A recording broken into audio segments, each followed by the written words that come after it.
ঐকমত্য কমিশনের বৈঠক সম্পর্কে আরও জানতে আমরা সরাসরি যাচ্ছি ফরেন সার্ভিস একাডেমিতে। সেখানে আছেন স্পেশাল করেসপন্ডেন্ট ইমরুল হাসান। ইমরুল, বৈঠক কি এখনো চলছে? আজকে কি কি বিষয়ে আলোচনা হলো এবং ঐকমত্যে পৌঁছানোর ক্ষেত্রে অগ্রগতি কতদূর?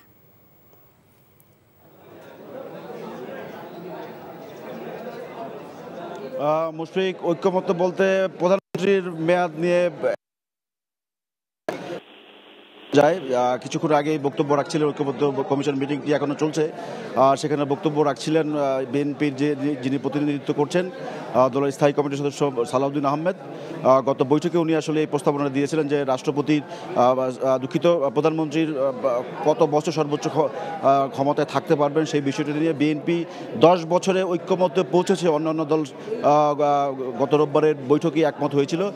বিএনপি আজকে তাদের অবস্থান জানিয়েছে যে 10 বছরে তারাও একমত, তবে শর্ত সাপেক্ষে তারা এটি রাজি হয়েছে।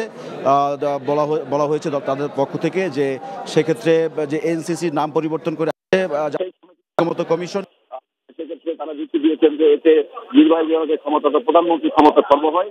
সেই যুক্তি তারা যে এতে নির্বাহী বিভাগের ক্ষমতা অর্থাৎ প্রধানমন্ত্রীর ক্ষমতা খর্ব হয়, সেই যুক্তিতে তারা এটার বিরোধিতা করেছেন।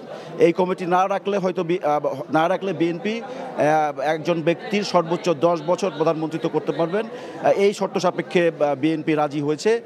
এখনও বৈঠকটি চলছে, হয়তো আরও আধা ঘন্টা বা 1 ঘন্টার মতো চলবে।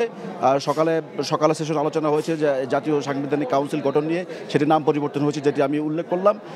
তো এই মুহূর্তে বৈঠক চলছে। আরও একটি এজেন্ডা রয়েছে জাতীয় সংবিধানের মূলনীতি বিষয়ে।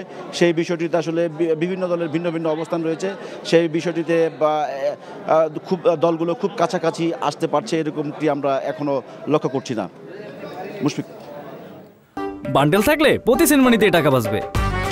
বিকাশ সেনমানি বান্ডেল কিনে জিতুন প্রতি লেনদেনে।